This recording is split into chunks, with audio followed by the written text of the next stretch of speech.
I came for the wedding buffet, but I ended up with a buffet of drama. The groom ditched the bride and ran. And the craziest part, they pushed me onto the stage to save the day. And in a moment of sheer insanity, I said, he won't marry her. I will. No matter what, this wedding is happening today.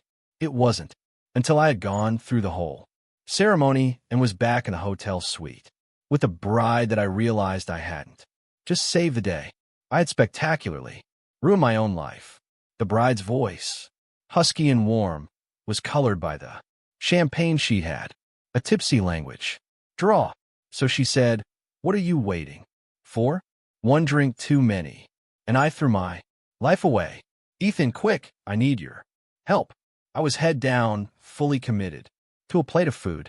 I just snagged a perfectly seared scallop and was lifting it to my mouth when my Aunt Carol grabbed my arm. She gripped me so hard I almost launched the scallop onto the head table. "Aunt Carol, what the hell? The world could be ending, but you have to let me eat this." I mumbled, my mouth full. Today was my cousin Julian Vance's wedding day. 5-star hotel. The catering budget must have been insane. I had at least get my money's worth for the gift I bought. "Eat, eat, eat. That's all you know," she hissed, stomping her foot in frustration. She leaned in close, her words coming out like machine gunfire. "We have a disaster.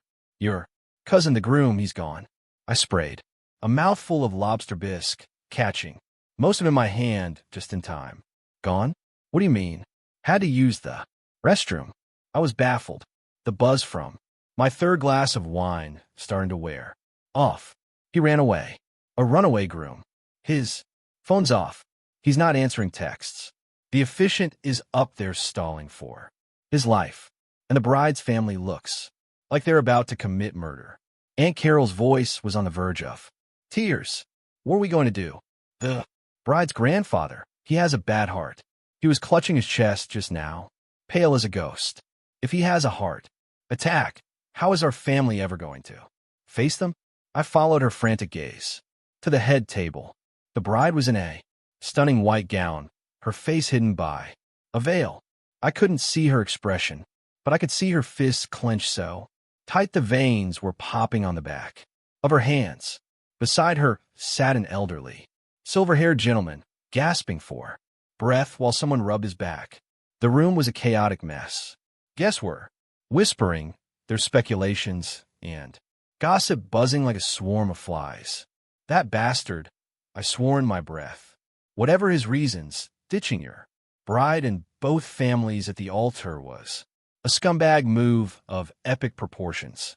"Ethan, you're about the same build as your cousin. What if you just stand in for him to get through the ceremony?" The idea that burst from my aunt was so insane. It was almost brilliant. I nearly choked on my wine. "Aunt Carol, are you my actual aunt?"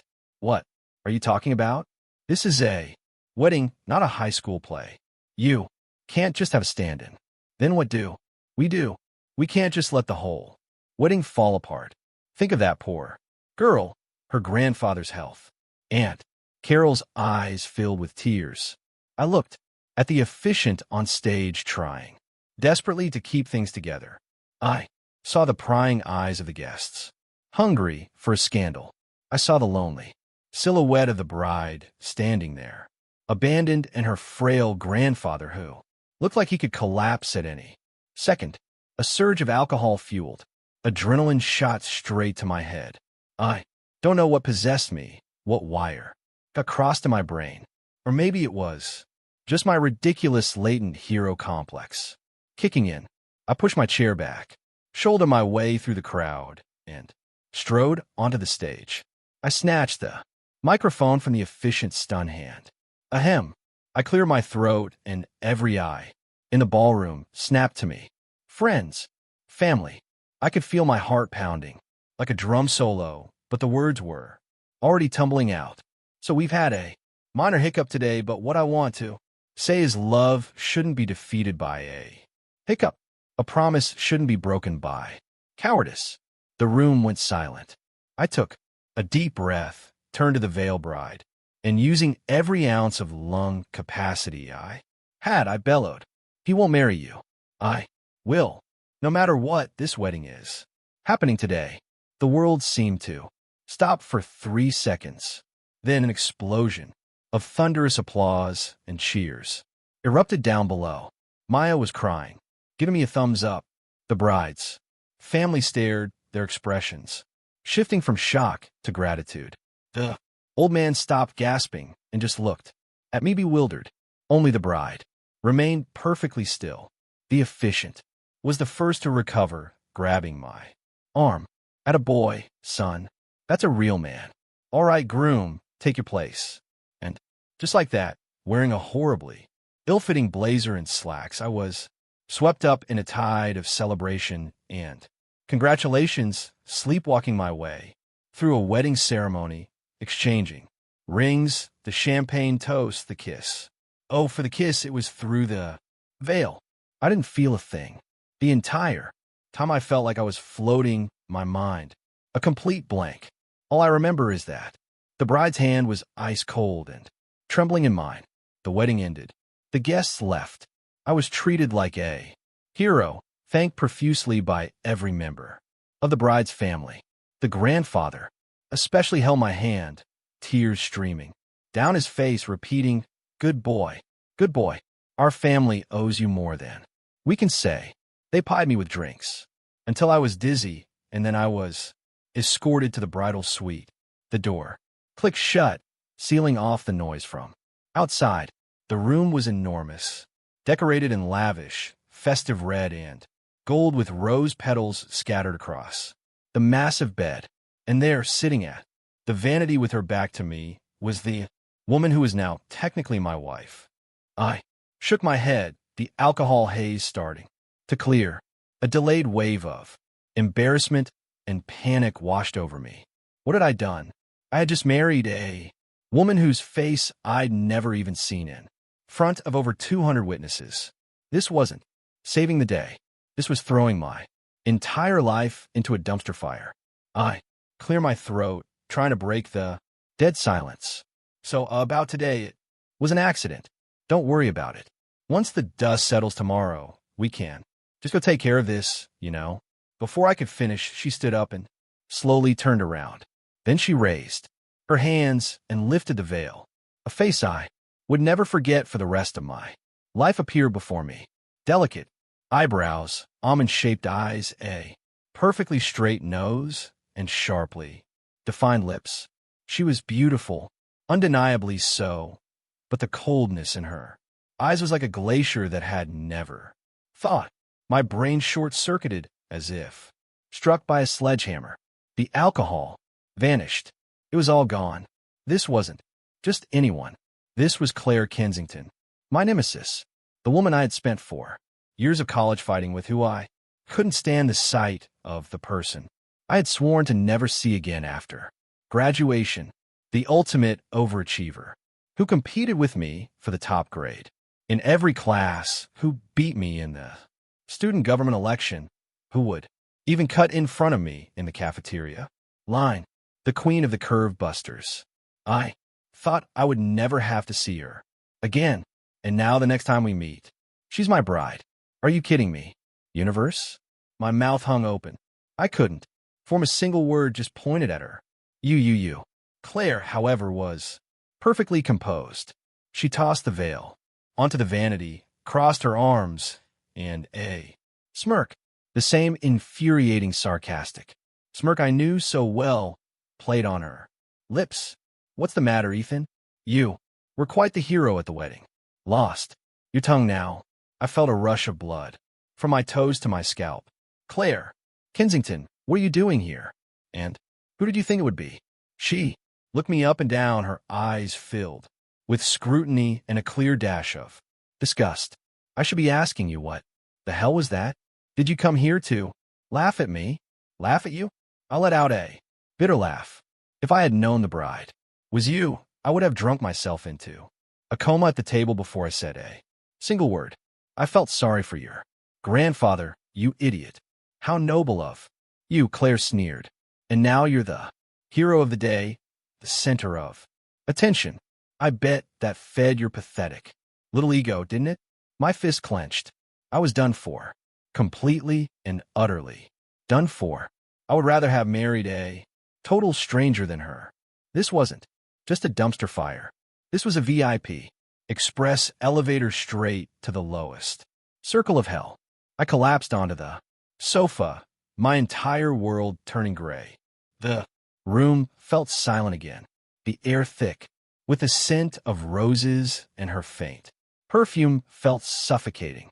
After a long while, she must have run out of insults, or maybe just gotten bored. She walked to the bed, picked up a red velvet box, and tossed it to me. "What's this?" I caught it. "Julian left it," she said, her voice flat, emotionless. "A severance package." I opened the box. Inside was a cashier's check and a set of car keys. He said the check is for $100,000, and the car is a new BMW. A compensation for my troubles, Claire said as if she were talking about someone else entirely. Something felt wrong. The Claire I knew was proud as a peacock. After a humiliation like this, she shouldn't be this calm. She should be raging, cursing Julian and his entire family tree. This quiet, composed version of her was unsettling. I looked at her, and she was looking back at me. Her eyes, usually so sharp and defiant, seemed to have a film of moisture over them, making them look fragile under the glittering crystal chandelier. It was the first time I had ever seen such an expression on her face. My heart gave a strange, involuntary lurch, and then I heard her speak. Her voice was beautiful, laced with that tipsy, languid warmth like a feather brushing against my ear. "What are you waiting for?" My nemesis became my wife. My brain buzzed, and I nearly shot off the sofa. Waiting for what? I stammered, my eyes instinctively darting toward the bed covered in rose petals. She couldn't be serious, could she? Claire watched my panic-stricken expression, a flicker of amusement in her beautiful eyes before they turned icy again. "For me to make the bed for you?" She walked over to the closet, pulled out a fresh comforter and a pillow, and tossed them onto the sofa. "Thank for today, hero. The sofa's yours. The bed's mine. Let's stay out of each other's way." I let out a huge sigh of relief, my whole body relaxing. I hadn't realized I'd broken into a cold sweat. "Good. That's good." I clutched the comforter like a life raft. "What's good about it?" Claire shot back, her gaze sharp. "Ethan, let me be clear. What happened today and today? First thing, tomorrow morning, we're going to City Hall and ending this ridiculous marriage. Work for me," I said instantly. "I can't wait to be done with you. And one more thing," she added, her voice dropping slightly. "In front of my grandfather, we have to act like a happy couple. You saw his condition today. He can't handle any more stress." I nodded. I understood that. "Don't worry, I'm a great actor. I was the best supporting actor in my college drama club." Claire gave me a look that screamed, "If you believe that, I've got a bridge to sell you." Then turned her back on me and walked into the bathroom. A moment later, I heard the shower running. I sat on the sofa, clutching the comforter, and looked around the completely foreign room. Her faint perfume lingered in the air, making me feel even more out of place. I pulled out my phone to text my mom that I was okay and saw an unread message from my best friend, Leo. "Dude, you're famous. Someone posted a video of you crashing the wedding on TikTok. The title is Groom of the Year Goes Alan. For love. It's got over 100,000 likes.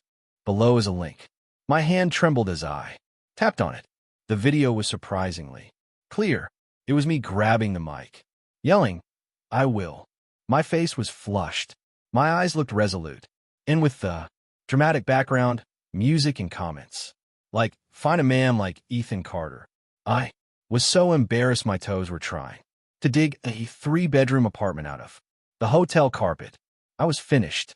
The whole world now knew about my charge for love.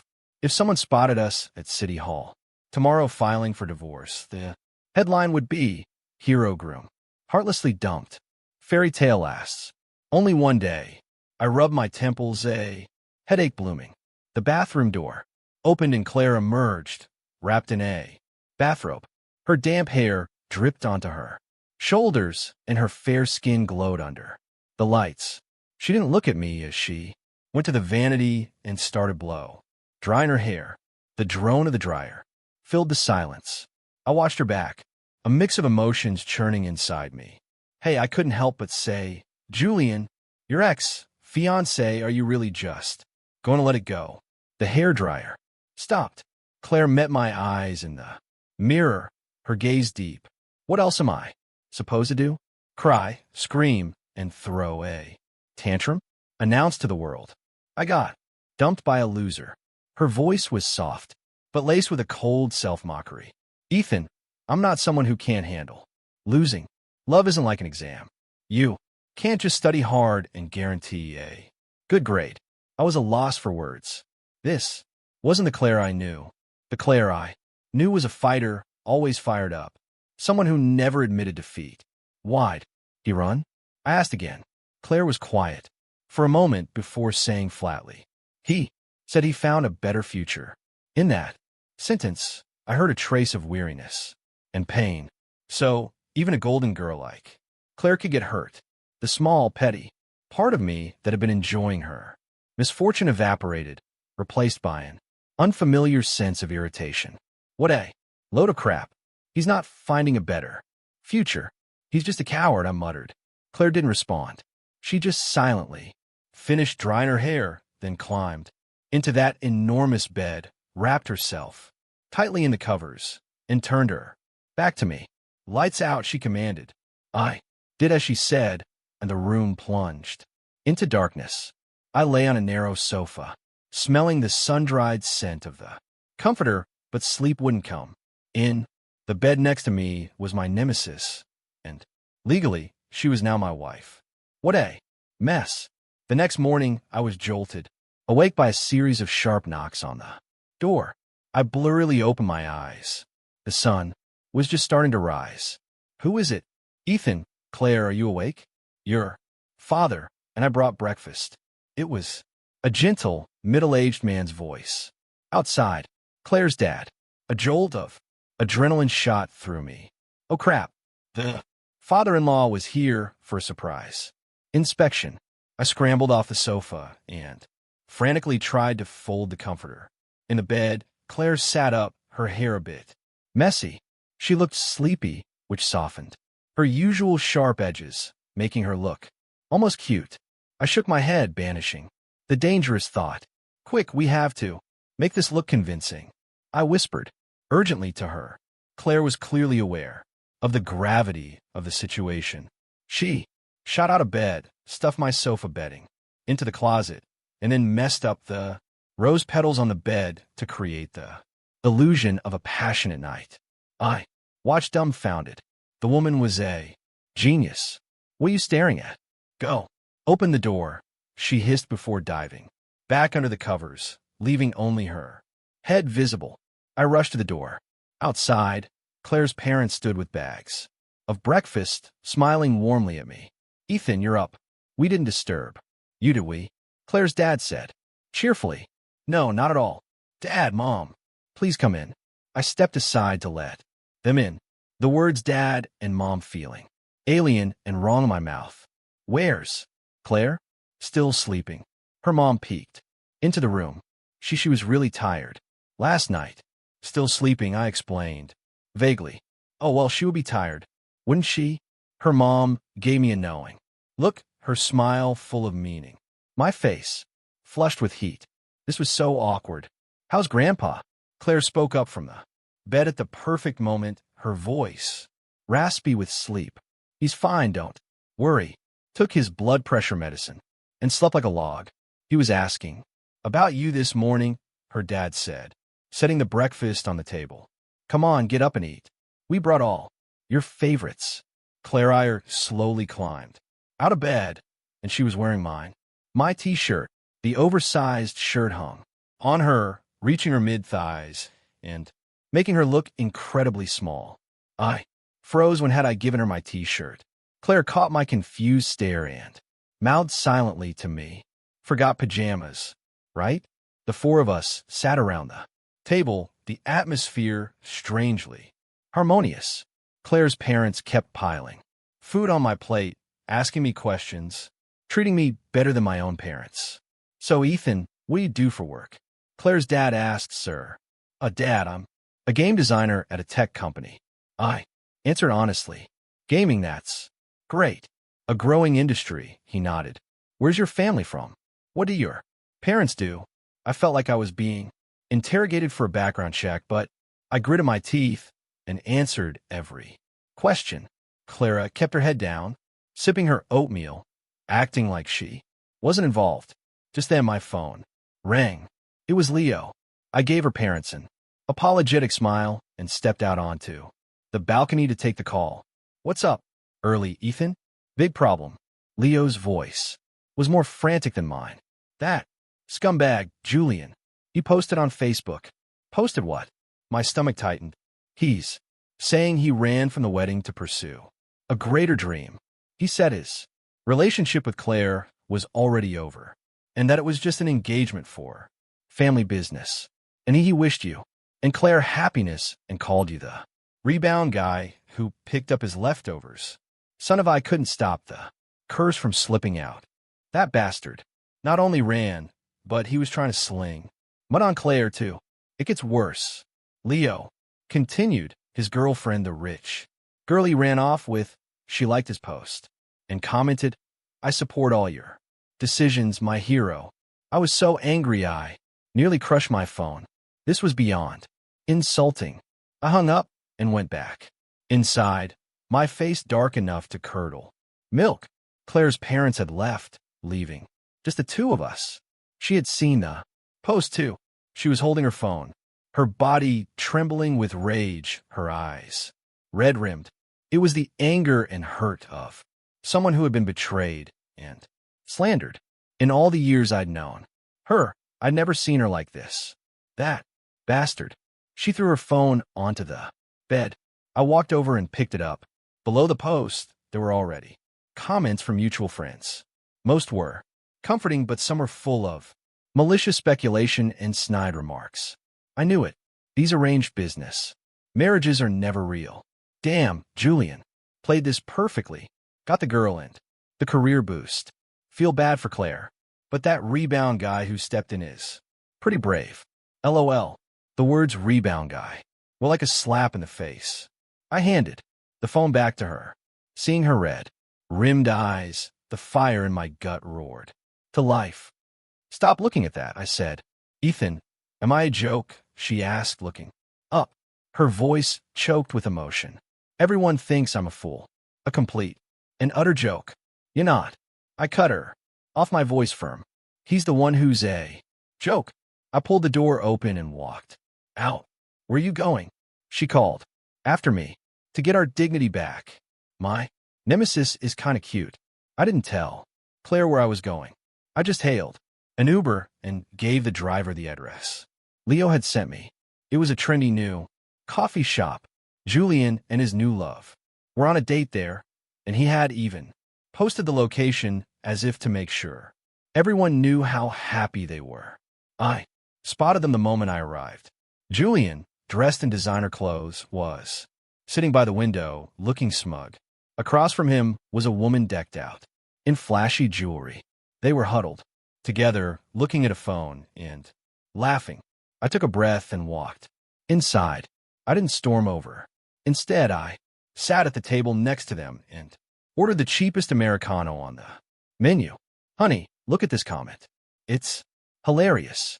They're asking if that rebound guy has a screw loose. The woman giggled, showing the phone to Julian. Don't listen to them, Julian said, wrapping an arm around her shoulder possessively. They don't understand true love. For you, I'd give up anything. But your ex-fiancée, Claire, she won't cause trouble, will she? I heard her family is pretty influential. Julian scoffed. She's got her own mess to deal with right now. Besides, I left For 100 grand in a car. That's more than enough to keep her happy. And that guy who stepped in is probably some broke loser who is after our money anyway. They're perfect for each other. I took a sip of my coffee. It was bitter, more bitter than my life. I took out my phone, started a voice recording, and then called Claire, putting it on speaker. Ethan, where are you? CLA's voice was edged with worry. At the table next to your ex-fiancé, I said calmly. He's currently telling his new girlfriend what a pathetic loser you are, and what an idiot I am for picking up his sloppy seconds. The line went silent. Julian and the woman had obviously heard me. They both whipped their heads around and saw me. Julian's face went pale. Ethan, what are you doing here? Why can't I be here? I smiled, placing my phone on the table. With the camera pointed at them, I came to hear how my dear cousin is bad, mouthing my new wife behind her back. You, Julian, looked like he'd swallowed a bug. The woman's smile vanished, her eyes narrowing at me.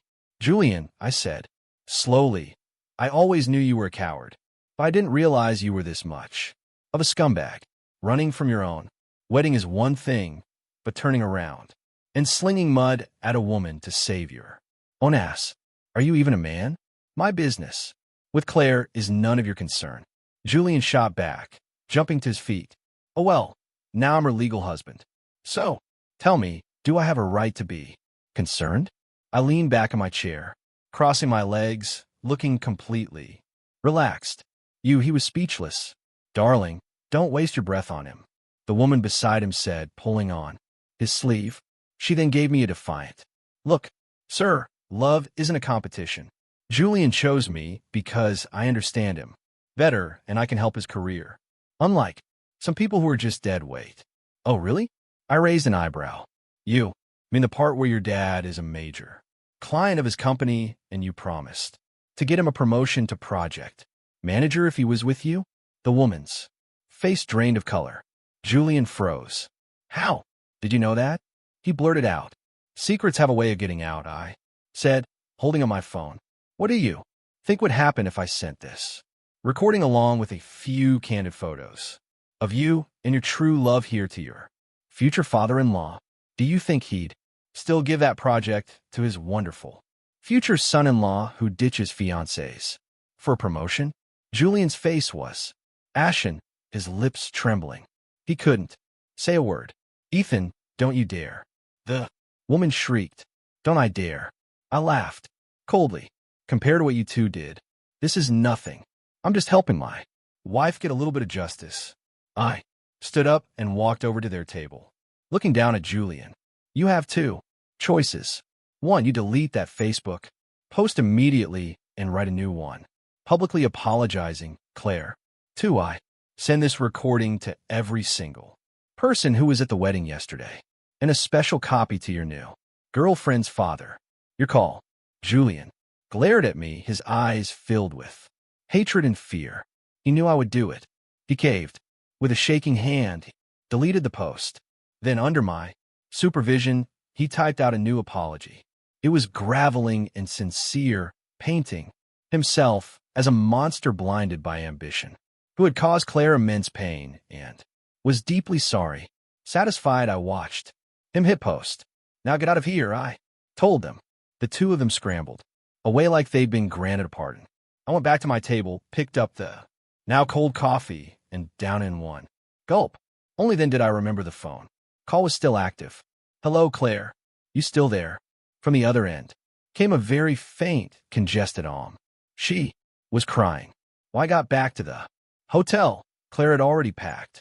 2 large suitcases stood by the door. She had changed into a sharp business suit, her makeup hiding the fact that her eyes had been red and swollen.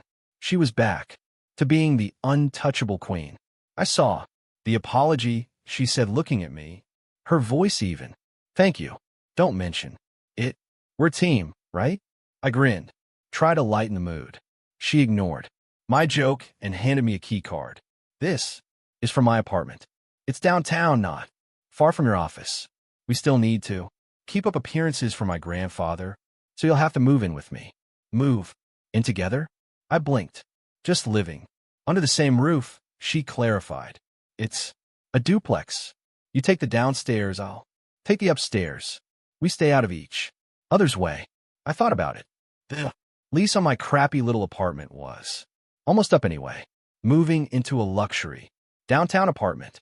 I wasn't going to say no to that. Fine, but I have one condition. Name it. I don't do chores. These hands are for writing code and changing the world, I declared grandly. Claire's mouth twitched. Don't worry. There's a cleaning service. You just need to manage yourself. And so our cohabitation began. CLA's apartment was huge, decorated in a cold, minimalist, black and white style that matched her personality perfectly. There was no warmth to it. I was assigned a guest room downstairs. It was small but clean. The first day was fine. The second day, the conflicts began. I like to shower in the morning. She also likes to shower in the morning. So, every day at 7 a.m., a silent war was waged outside the bathroom door. I have a habit of leaving my used socks on the sofa. She's a neat freak.